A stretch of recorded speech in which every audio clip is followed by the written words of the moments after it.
All righty. So I think we're there. Welcome to Mesilla Valley News Audio on Demand. I'm Ernesto Garcia. Thanks for joining us. We're getting our weekly update from Kelly Jameson from the Las Cruces Public Schools. It's so great to see you, Kelly. And a lot of things have come out, a lot of questions. We're trying to get some answers. So we're going to get right to it. Obviously, the school board made a decision on Tuesday. A lot of parents are still trying to figure it out, get the process of what to expect when school starts on July 21st. You're absolutely correct. We've made that important decision now with the direction of the board.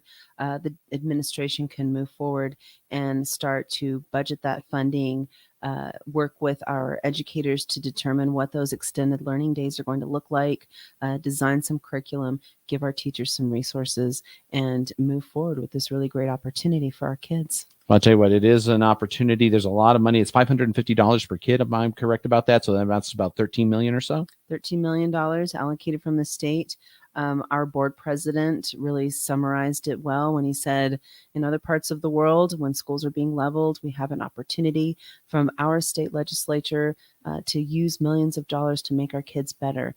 It was kind of an easy decision to make for our board.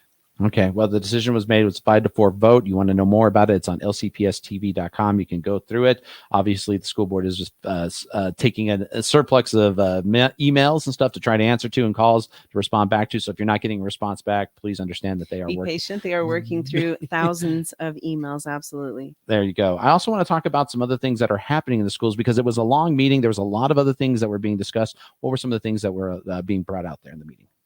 We had an update from our executive director of human resources, some really great numbers when it comes to our substitute teachers. As you know, there was a hot topic at the beginning of the school year when we struggled to fill vacancies when our teachers needed to be absent for a variety of reasons. The majority of those were COVID related, but we still have teachers that need to tend to their own children.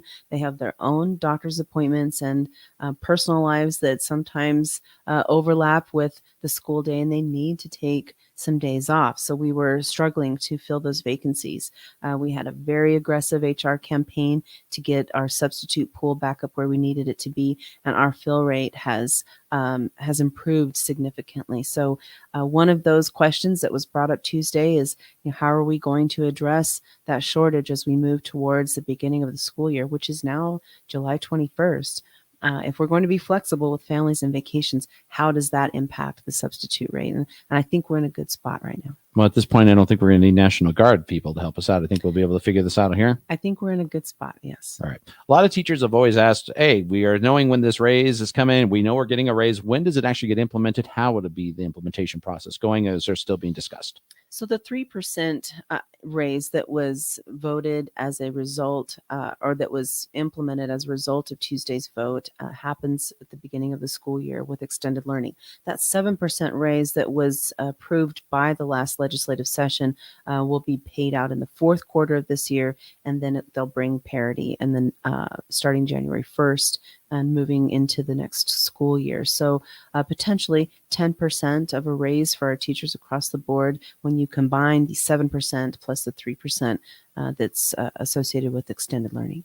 Something else that's kind of really important, Kelly, and we haven't, and I say it feels so good, is that we're getting a chance now to see a lot of our teams, a lot of things that are being going. It seems like your department is doing its best to try to keep up to date with all the accomplishments going on. Yes. What are some accomplishments that people can notice? And of course, they can always find them on the website, and some of the stuff that was brought up on Tuesday's meeting, because it really got overshadowed by a lot of things that were discussed with this calendar schedule. We had a really great night for Centennial High School. We had their student council show up. They brought home some really great accolades from recent competitions. Of course, Centennial tennis. We had Camino Real.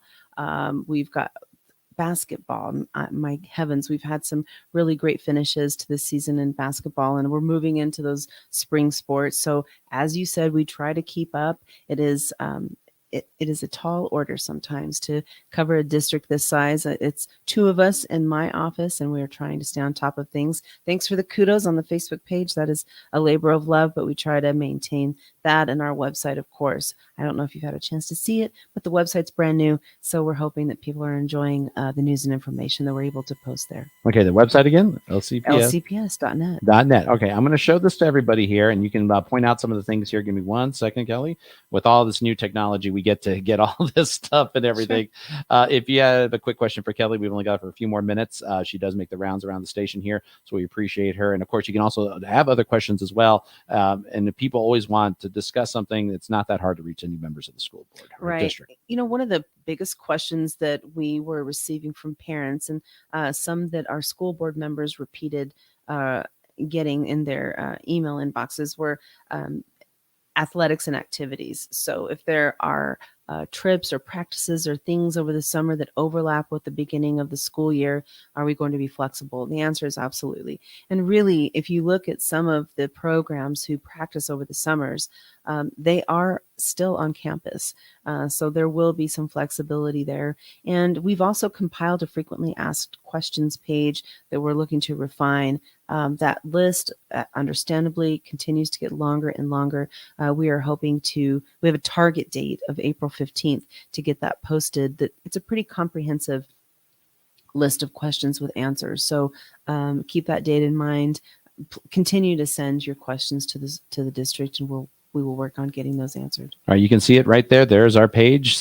People can see it. The public schools website. Everything is there you need to know, and it's easy to guide through. Love the videos, by the way, that you're able to put into there. That was one of the most exciting upgrades, was that video, and we're looking to rotate that pretty frequently. And that's been the video that we've had since launch in December. So it's time to change it out. If you scroll down to the bottom, we have a spotlight feature, which we're trying to update regularly. It's been a little bit of a challenge getting around the district to get photos, but you can find just a little bright spot in the district. There you go. Yeah, and we also have a live feed. That's where we post more immediate news and information as it happens. And one of the things that is important to talk about that we don't always like to talk about is a critical incident at your child's campus.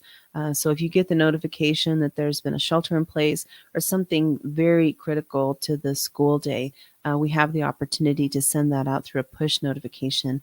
If you're not getting those, make sure that you have downloaded our app. You can find it through any app store where you get your apps.